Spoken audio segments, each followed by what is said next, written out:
지난 4월 강릉 경포 일대에서 발생한 산불을 계기로 도시명 산불 예방의 중요성이 대두되고 있습니다. 세밀한 대책 마련이 시급합니다. 기록조차 남기지 않는 국내 연수와 다르게 지방의회에는 국외연수 규정이 있지만 여전히 보완이 필요하다는 지적입니다. 도내에서 생산되는 수산물에 대한 안전성 조사와 상품성 향상을 위한 조례안이 마련돼 강원도의회 상임위원회를 통과했습니다. 군소음 피해에 소극적인 자세를 보여온 강원도가 관련 시군 관계자들과 처음으로 만나 앞으로 대책을 협의하기로 했습니다. 안녕하십니까. 뉴스데스크 강원입니다.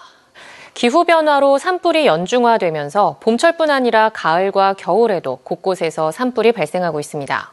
산림 피해도 문제지만 주택에 불이 옮겨 붙으면 큰 인명피해를 낳을 수 있어 소방과 대책 등 민관에서 대비에 나서고 있습니다. 이하라 기자입니다. 바짝 마른 소나무 숲에 붉은색 연막탄이 터지고 소방차 등 화재 진압 차량 7대가 출동해 대원들이 직접 소방호스로 불을 끕니다. 민가인 컨테이너로 산불이 옮겨 붙자 강원 소방 헬기가 동원됩니다. 그래도 산불이 잡히지 않자 소방청 종합상황실은 첫 번째 헬기의 임무를 공중지휘로 전환하고 전국에 화재를 진압할 소방 헬기 동원령을 내립니다. 강풍의 불길이 민가 지역으로 강하게 번지고 있어 충광 1호, 서울 2호, 경기 2호, 호남 1호, 인천 2호 출동 바랍니다. 지난 4월 강릉에서 발생한 도시명 산림 화재처럼 시민 생명을 위협하는 산불에 대비하기 위해 소방청이 헬기 진압 훈련을 벌였습니다. 산불이 발생했을 때 헬기 통합지휘는 산림청에서 맡지만 도시명 산불처럼 민가를 위협하는 대형 산불이 잦아지면서 소방 헬기를 이용한 산불 진화 훈련도 필요해졌습니다. 인명피해가 극히 우려되는 상황에서는 필요에 따라서는 소방에서 소방 헬기를 동원해서 통합지휘할 필요가 있다고 생각합니다. 도시명 산불에 대비하기 위해 지역 대학생들도 팔을 걷어붙였습니다. 가톨릭 관동대는 강릉시와 함께 대형 산불의 불쏘시개가 될 수 있는 마른 낙엽을 긁어모아 치우는 주택가 주변 송林코민 활동에 나섰습니다. 산불이 봄, 가을 상관없이 이제는 연년 내내 연중화되고 있기 때문에 다음부터는 월 1회씩 학생들을 주축으로 솔잎치우기 활동을 진행하고자 하고 있습니다. 동해안 6개 지역에는 보름 가까이 건조주의보가 발효 중인 상황. 주택과 인접한 곳에서 발생하는 도시명 산불 우려가 커진 만큼 인명피해를 막기 위한 대응 방안 마련이 시급해졌습니다. MBC 뉴스 이하라입니다. 지방의회들이 국내 연수에 관한 규정을 마련하고 있지 않아 예산이 불투명하게 쓰이고 있다는 보도를 해드렸습니다. 그런데 해외 연수 규정 역시 보완할 점이 많아 보입니다. 김인성 기자입니다. 강릉에 큰 수해가 발생해 복구가 한창이던 지난 2006년 10월 30일 새벽, 강릉시 의원들이 일본으로 외유성 해외 연수를 떠났습니다. 수해 복구가 한창인 시점에서의 이번 해외 견학은 여러 가지 논란을 일으키고 있습니다. 이후 강릉시 의회를 비판하는 보도가 이어졌습니다. 이들의 목적과 일정, 구체적인 예산 사용처와 다녀온 뒤 내실 있는 보고서를 내도록 하는 등의 내용이 담긴 조례가 필요하다는 지적입니다. 2007년엔 동계올림픽 총회 참석을 위해 과테말라로 떠났던 강릉시 의원 등 일부 인사들이 관광과 골프를 즐기고 온 사건까지 발생했습니다. 결국 2007년 4월 강릉시 의회는 강릉시 의회 의원 공무 국외연수 규칙을 만들었고 2019년 전부 개정해 현재에 이르고 있습니다. 그렇다면 공무 국외연수 규칙은 제대로 만들어져 잘 지켜지고 있을까? 강릉시 의원들의 해외 연수 계획서와 보고서를 살펴봤습니다. 올해에만 3차례 해외 연수를 다녀왔습니다. 이들이 올려놓은 사전 계획서를 보면 연수 목적과 내용, 기간, 국가, 참가자 명단, 경비까지 세세하게 나와 있습니다. 그런데 다녀온 뒤 작성한 보고서에는 경비를 어디에 얼마나 썼는지가 빠져 있습니다. 강릉시 의회 의원 공무 국외연수 규칙 제10조에는 출국 30일 전까지 예산 내역이 포함된 연수 계획서를 홈페이지 등에 게시하도록 돼 있습니다. 하지만 제12조에는 다녀온 뒤 60일 이내에 보고서를 게시하라고만 돼 있을 뿐 어떤 내용을 담을지 어떻게 활용할지가 빠져 있습니다. 그렇다 보니 보고서는 내용이 부실하기 일쑤고 예산 사용 내역은 공개하지 않는 겁니다. 실제 시민들을 위한 정책으로 활용되도록 구체적인 방안을 제시하도록 해야 합니다. 보고 배운 것이 시민들의 삶에 반영될 수 있도록 정책으로 나갈 수 있도록 공직자와 협의하고 사후에 논의하는 그런 것들이 상설화됐으면 좋겠습니다. 지방의회들도 이런 지적에 공감하고 있습니다. 예산이라는 게 예산이지 결산은 아니기 때문에 결산도 이제는 다녀오면은 결산도 시민들한테 공개하는 게 맞다고 생각합니다. 국내든 국외든. 예, 그걸 좀 보고 우리가 해야 될 부분을 좀 더 상세하게 투명하게 시민한테 알려야 될 어떤 이런 부분에 대해서 미흡한 부분이 있으면은 그것도 다 보완해서 그렇게 할 생각이에요. 의원들이 연수를 통해 배워온 정보가 시민들을 위해 쓰일 수 있도록 국내 연수뿐 아니라 해외 연수에 관한 규정도 보다 꼼꼼하게 고치거나 새로 마련하는 일이 중요해 보입니다. MBC 뉴스 김인성입니다. 강원도에서 생산되는 수산물에 대해 안전성 조사와 상품성 향상을 위한 조례가 제정됩니다.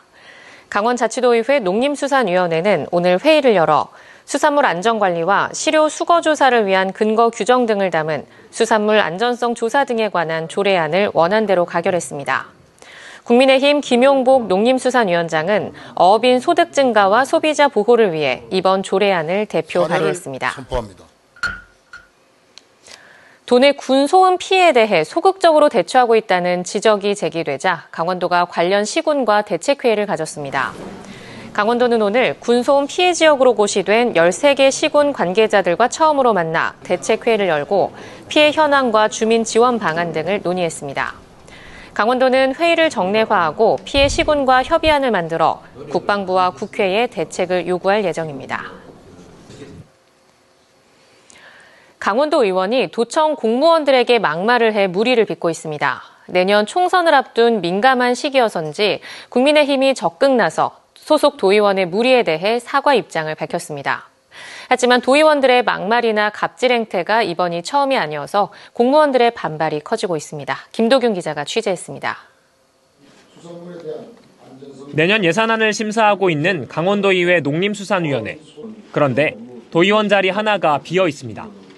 강원도청 공무원들에게 막말을 한 사실이 알려진 윤길로 의원의 자리입니다.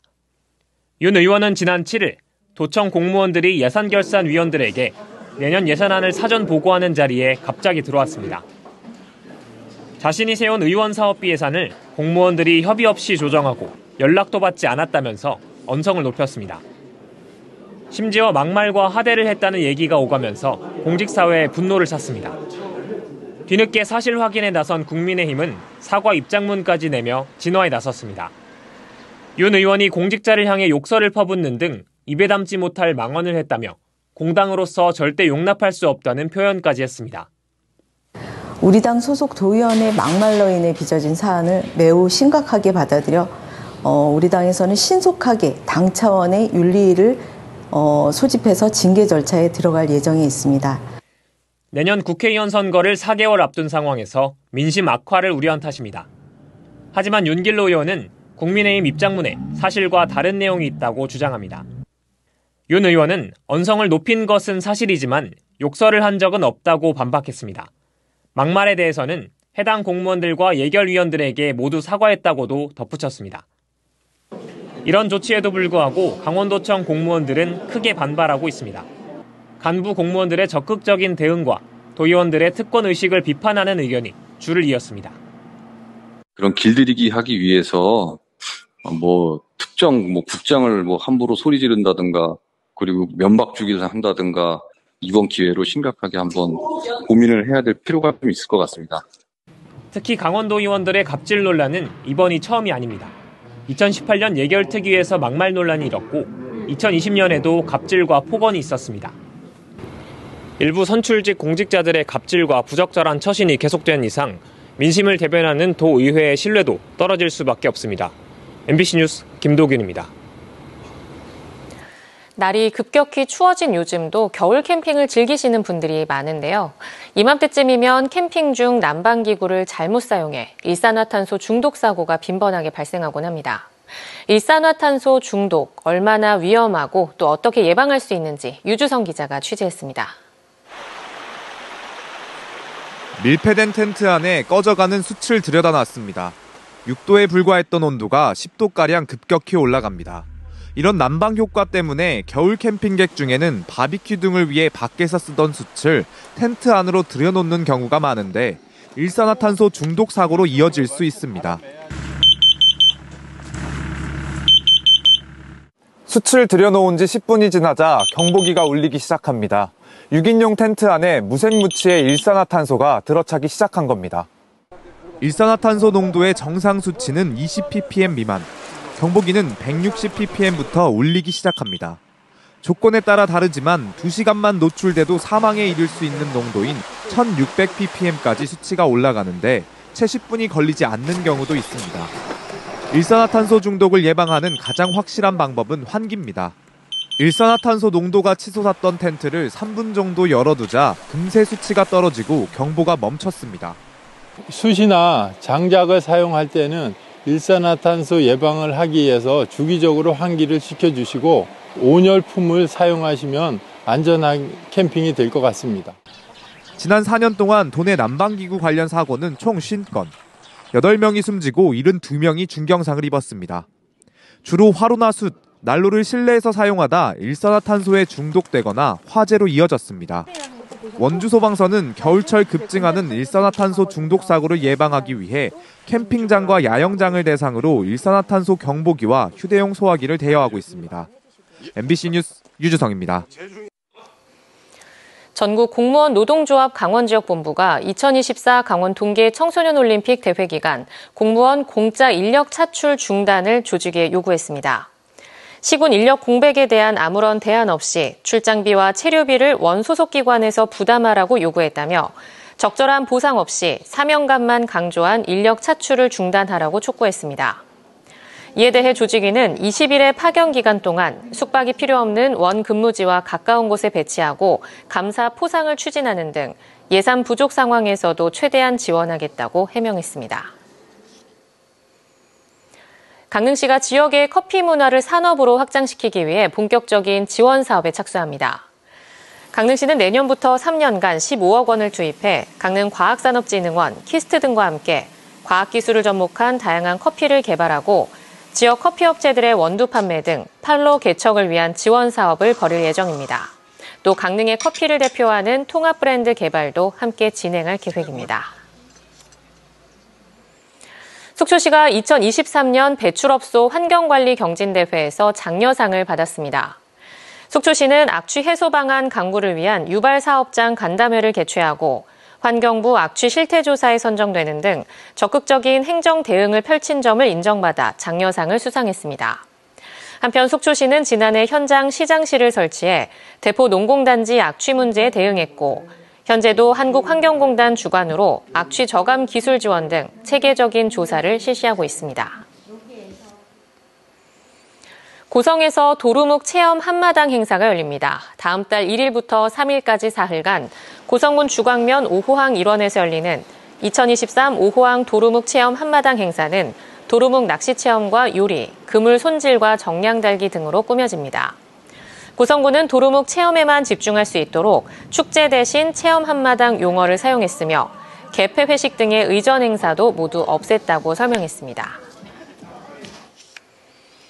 동해시가 유망 중소기업 4곳을 인증했습니다. 동해시는 신용 상태와 기술 품질 수준, 성장성과 지역 경제 파급 효과 등을 고려해 태창기계 주식회사와 낙천, 북일전기, 신동기계산업 등 4곳을 유망 중소기업으로 인증했다고 밝혔습니다. 선정된 유망 중소기업에 대해서는 융자 추천과 이자 등이 지원되며 해외 수출 시장 판로 확대 우선권, 인증서와 현판 수여 등의 인센티브가 제공됩니다. 강릉시청 컬링팀 팀킴이 제1회 의성군수배 전국 컬링대회에서 여자 일반부 초대 챔피언에 올랐습니다. 팀킴은 지난 6월 국가대표 선발전 결승에서 패배를 안겨줬던 현 국가대표 경기도청을 연장전 끝에 5대3으로 이기고 우승을 차지했습니다. 팀킴은 다음 달 일본에서 열리는 2023 가루이자와 인터내셔널 챔피언십에 참가할 예정입니다. 고성군이 초도항 일대에 해양경관 탐방로를 조성하기로 하고 사업에 착공했습니다. 고성군은 내년 말까지 도비와 군비 등 모두 20억 원을 들여 화진포 관광지에서 초도 항구까지 607m 구간에 폭 3m의 나무길을 만들 계획이며 전망 쉼터와 포토존, 야관 경관 조명도 함께 설치하기로 했습니다. 초도항 탐방로가 조성되면 관광객들이 화진포 야영장과 콘도에 머물면서 어촌 체험 관광도 가능할 것으로 기대됩니다. 양양군이 내년도 장애인 일자리 사업 참여자를 모집합니다. 모집 인원은 전일제 일자리 10명, 시간제 일자리 5명 등 모두 15명이며 만 18세 이상 미취업 장애인 가운데 참여 희망자는 다음 달 11일까지 군청 장애인 복지팀으로 신청하면 됩니다. 최종 선발된 참여자는 내년 1년간 군청 복지정책과와 읍면사무소, 장애인 복지시설 등에서 일하게 됩니다. 강원 뉴스 마칩니다. 시청해주신 여러분 고맙습니다.